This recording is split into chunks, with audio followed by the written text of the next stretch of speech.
I think I like to focus it in 3 areas. Or 4 areas. I call it the 4 T's.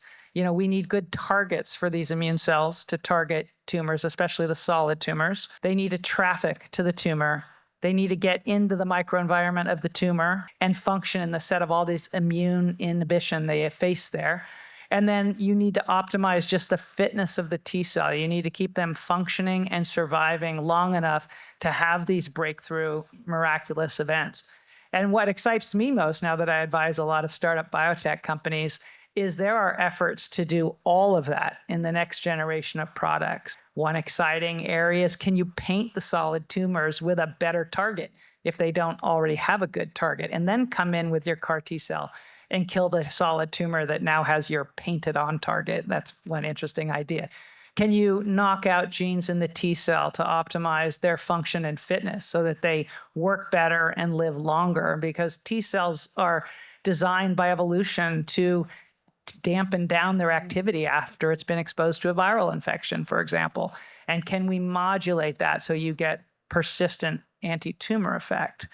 Can you optimize its ability to work in this toxic environment of a solid tumor mass by engineering other things, certain cytokines, other molecules into the T cell to, counteract those inhibitory factors in the tumor?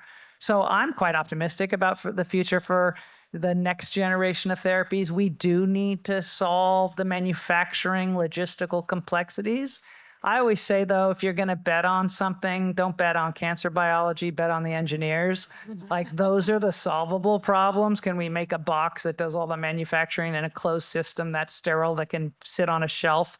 Yeah, probably we can do that. Right. Can you figure out why tumors evolve and adapt to everything you treat them with? That's harder. So bet on the engineers. The logistics will get easier. The fundamental biology is being tackled on many fronts. So hopefully people are excited.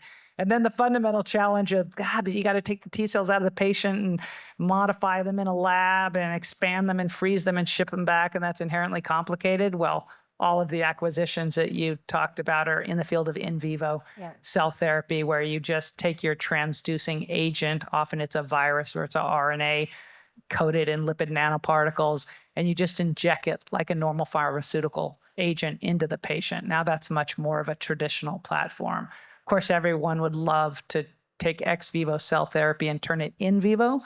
There's some low-hanging fruit. That's where all the acquisitions have happened. But that is also an exciting new direction for the field.